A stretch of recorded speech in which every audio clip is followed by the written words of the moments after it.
Hey there, everyone. Welcome to the first edition, the first episode, the very first network premiere of Ghosts in the Machine. This series is going to follow along on my investigations, on my adventures, when I'm either looking into ghost stories or haunted places, maybe some Bigfoot sightings, or even UFO landing sites. Who knows? I'll be going to investigate those.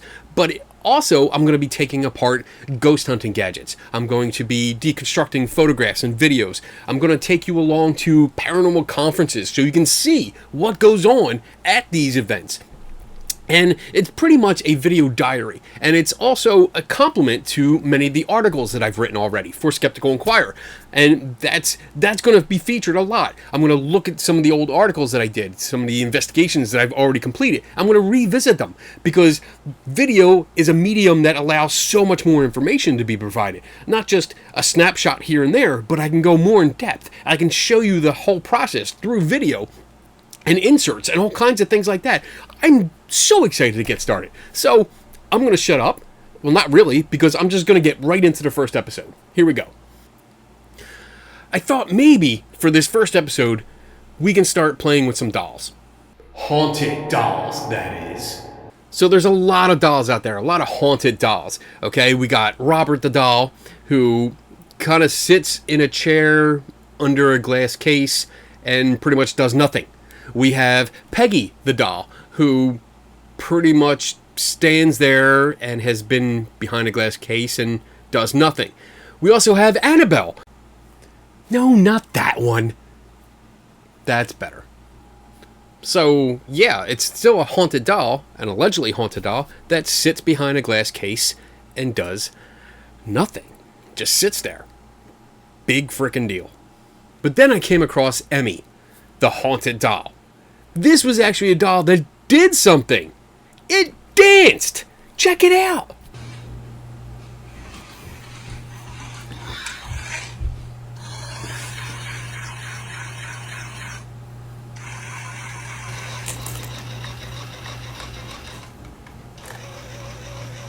Alright, so, yeah, this isn't spectacular. It's not like a Hollywood horror film where, the main characters are dying off left and right, every 5 minutes or 10 minutes or so, and things are flying around like Poltergeist, which the original movie was great, the remake was horrible.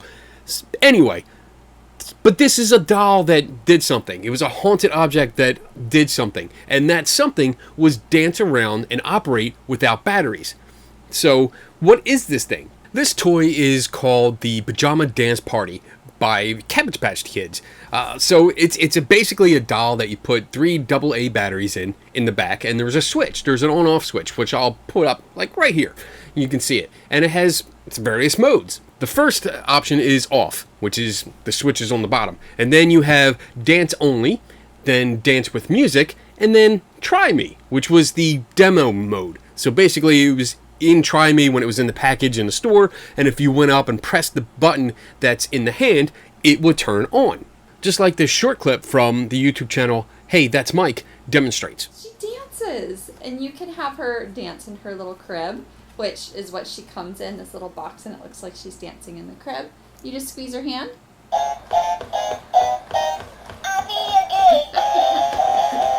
And she sings. So she dances, she sings right now. Yeah, we're in Try Me mode, right? Right, we're in Try Me mode right now. Alright, so now that we know what the doll is, and we also know the claims that it dances without batteries, even though it's supposed to have batteries in it, is it haunted? I doubt it. So basically I thought they had a hidden battery somewhere, and I was determined to figure out what it was. So I went to their page, and these videos were posted on TikTok, which is a platform that is nothing but videos. So basically I went through their page and went through other videos that they had, and I discovered this one. Bro, you better get back over there. Go. Shoo.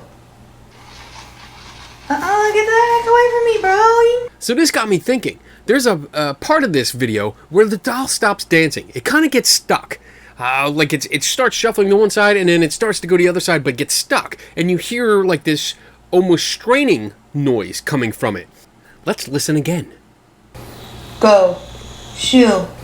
Go. Shoo. And what's really cool is that in the comments to that video, the original poster, Ruby Lux, she comments that it's screeching at her, which is I found amusing, because I don't think it's screeching. It's straining. That's what it's doing. So more on that later. So I kept going through their videos, and I did find one where they opened up the body, because people were constantly asking questions like, you know, there's got to be batteries inside and this and that. And I guess the original poster, she succumbed to the pressure and decided to make a video where her boyfriend or husband, I think it's boyfriend, opened it up. And he unscrews it, and I'll show you the clip here. Right, so he's taking apart the doll. As you can see, nothing inside the head.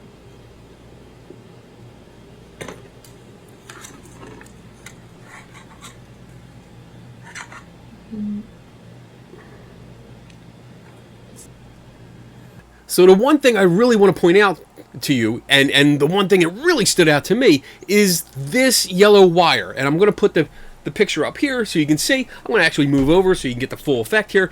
But the arrow is pointing to a wire, a yellow wire, that is disconnected. Not only is it disconnected, but it's stripped. The end of the wire is stripped, and it's actually curled. And I know, because I work with electronics, you get to know what these things look like. And it looks like an amateur job, where you strip the wire and you curled it around like a terminal or some piece of metal sticking out, and it maintains that circular shape. So this wire really bothered me. So I made it comments. I started commenting, asking questions about it, like, what's going on with this? Where's this wire? And I did a video response to it, indicating, like, pointing it out, saying, where does this wire go? Something's going on here. It shouldn't be cut. So Ruby Lux, who is the original creator of this video series and owner of this page and the doll, she responded saying that these yellow wires went to the hand switch, which is a little push button switch in the hand. It really got kind of confusing, and I figured, you know what, I'm already invested in this. I spent some time, so I might as well go deep. I got me one. So it's not exactly the same, meaning the hair is different and the pajamas are different, but besides that, everything else is exactly the same. There were several versions put out. It plays the same song. It does everything the same. So I was able to open it up and see what was inside. Oh, hey, go back.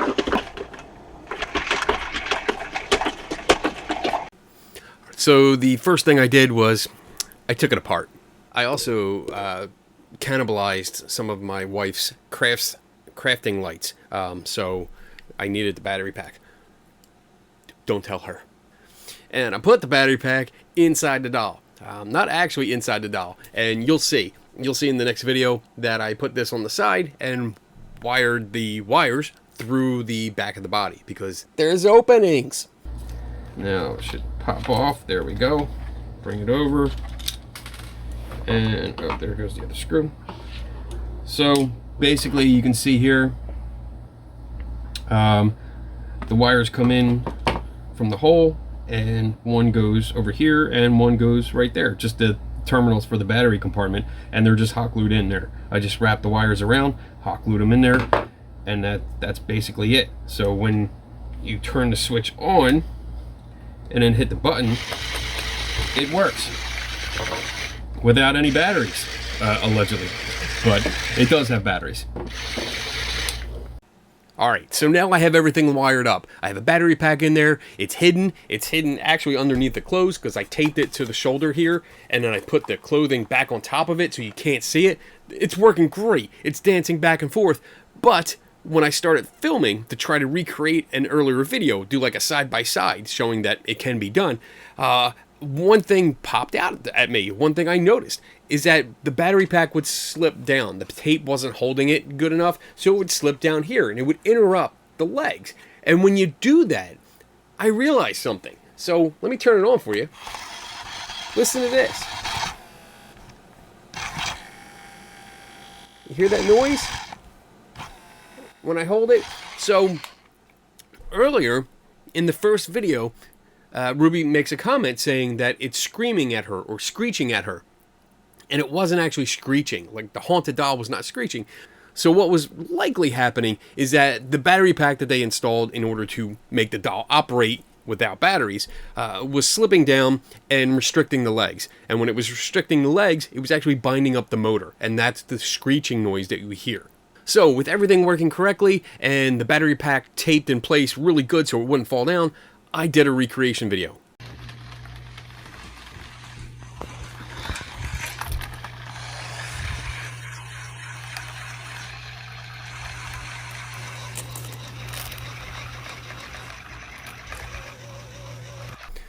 So I posted the video online and it got a lot of response. A lot of people were for it and against it. Some people were still believers, which, you know, is to be expected. Other people were like, well, how did you do it? How did you make this work? There's no batteries in the battery pack. How did you make it work? It must be a hidden battery inside the body. So that was the #1 comment, that everyone thought the batteries were inside. And it wasn't. So I kept saying, no, there's not enough room inside, because it is pretty cramped in there. And that actually got a comment from Ruby Lux herself, which is awesome. She's been really nice through this whole thing. I want to make that clear. She's been really, really cool with it, and at least with me, and really nice about this going back and forth. So when I commented that there was not enough room inside, she actually commented back saying, well, maybe just a little. And the comment will be right here. That got me thinking, like, wait a minute, why would someone that is promoting this kind of story as a real thing make a comment like that, you know? And then came along another video where the doll was looking pretty much like this, with the pajamas down, and you could see everything. You could see that there is no battery pack around the outside. And that really got me thinking, because, all right, I can't do that with the doll that I had at the time because it had a battery pack hanging off the side. So I was wondering, she made the comment about, you know, there might be a little bit of room inside. And I was also talking to my friend Dustin Dean, who is a pretty well-known mentalist and magician. And he had mentioned something about using a different kind of battery pack. So I wanted to talk to him and get his impression. So let's go talk to him. So Dustin is here, and he's going to talk about his involvement with this debunking challenge. So how did you find this? Did this come across your feed? It did. It came up on my For You page on TikTok. I saw it, and immediately it had, I don't even know, it had like, 14 million views. So crazy amount of views. Ridiculous. Yeah, ridiculous. Huge amount of views. A huge amount of likes. People that were just freaking out about this haunted doll. And I knew immediately, I was like, all right, I had some ideas of how this would work. I have a background in like wiring electronics. My dad is an electrical engineer, so he taught me a lot. So like, all right, I think I can figure this out. So I went on eBay and I found the doll, like immediately, like the exact one, which I have right here. This is the one she used in the video. Okay. And I found it on eBay. It was like $40. And I was like, all right, here I am, a grown man buying a little doll. Hopefully this eBay user doesn't think I'm weird. But I got it, and I went to work on trying to figure it out. And what were your initial thoughts? Like, how did you start doing it? So my initial thoughts were, I had a few different theories, and I thought, well, maybe since I thought, well, there had to have been some external battery pack that was wired to it somehow, some way. And originally I thought, well, maybe it was in the head. But after, kind of reworking it and figuring it out, I thought, well, it could be just inside the body. Maybe she's using like smaller batteries or something like that. Right. And so what I did is I took apart the whole doll, and I bought like a little AAA battery pack that was cylindrical. Okay. And I rewired the power source, took the board, soldered it, and I wired it to the battery pack. And it was like the perfect fit inside the body, was like the perfect, right behind here was where I could put the battery pack. And I put it inside, and it works perfectly. Awesome. And yeah, so that was really it. It was really easy, and I made a video on it. I didn't show how I did it, but I did a video and showed that it does the same thing. After we spoke on the phone, about it, we discussing ideas, and I was like, oh, damn, that's a good idea. So I actually upgraded mine Nice. to your idea because Oh, I was cool. like, shit, I ordered some of the cylinder battery Yes. holders, Yes. and I did basically the same thing. I soldered some wires to the battery cylinder, Yeah. but I hot glued the wires to the little tabs on the back of the battery tray, Yeah. so that my idea was more or less, if somebody asked me to take it apart, Yeah. I don't want to go through. Yeah, I don't want to go through too much trouble. All I have to do is just heat it up a little bit, pop the wires off, and Right.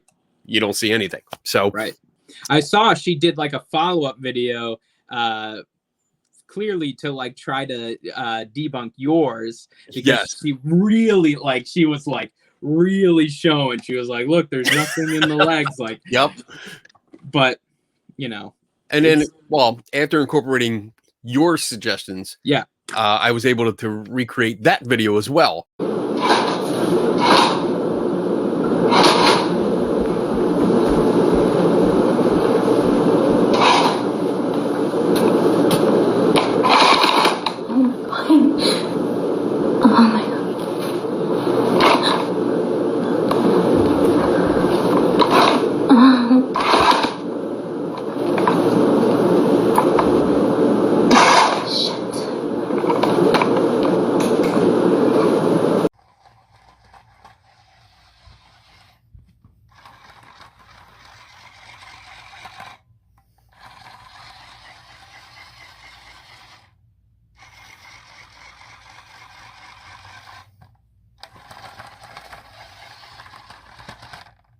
I love that kind of teamwork where it's not just one person, and that's what we need more of.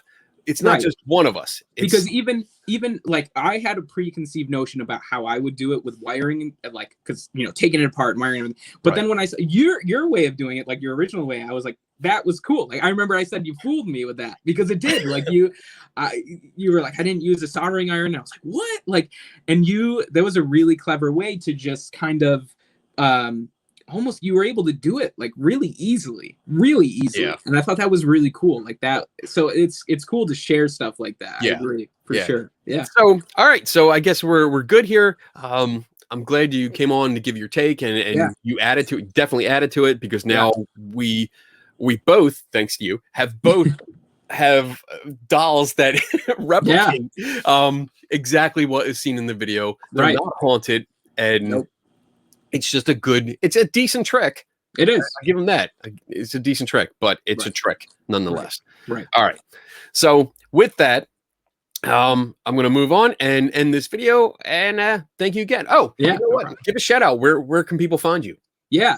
So right now I'm putting a ton of focus into my YouTube channel. I've just redesigned it. I'm going to add a lot more content there. And it is just youtube.com/Dustin Dean Mentalist. Also on Instagram and all that, all under Dustin Dean Mentalist. So awesome. All right, cool. Thank you very much. Yeah. So in the end, this is not a haunted doll. It is probably just a joke that went viral. And that's what happens a lot with these kind of videos that go on the social media, that people put up something like this, a video or a picture, and they do it more as a joke or a prank or just having some fun, and everyone kind of gets into it, and it gets away from them. And once it gets away from you, it's very hard to recover, because if you come clean, then you look like an asshole. You look like, hey, I'm tricking everybody. But if you keep it going, then it kind of, you enjoy the ride. And that's really what it comes down to, because that kind of attention is addicting. It really is. You get that feeling of being someone special, or you're on top of the world. You got a spotlight on you, and you feel good about it. So you keep creating content, and that is something that we see on TikTok and other social medias frequently. We see it a lot, and even during my conversation with Dustin, unfortunately I had to edit it down a little bit because we talked a lot, but he brought it up. Once you get it out there, paranormal content is very, very popular. It does very well, and it draws in people. So I can understand, once you get a taste of that, you just want more and more. But in the end, no, it's not a haunted doll. It is a trick.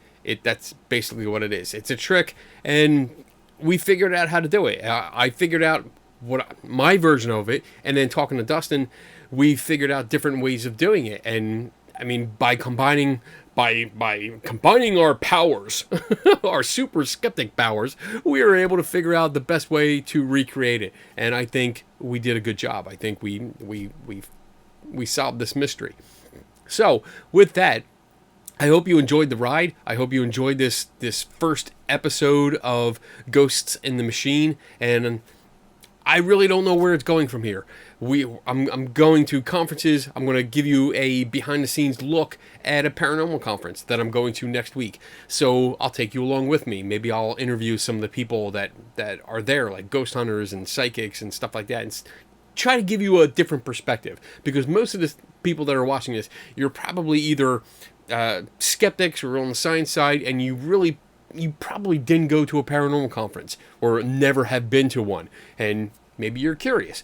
And then likewise, other people that are into the paranormal might not understand the perspective of us, of how we view them at conferences. So maybe it'll be good.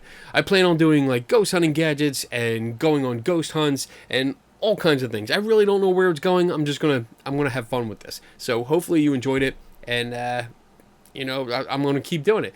And bottom line, no matter what, remember, never stop learning. And I'll see you next time.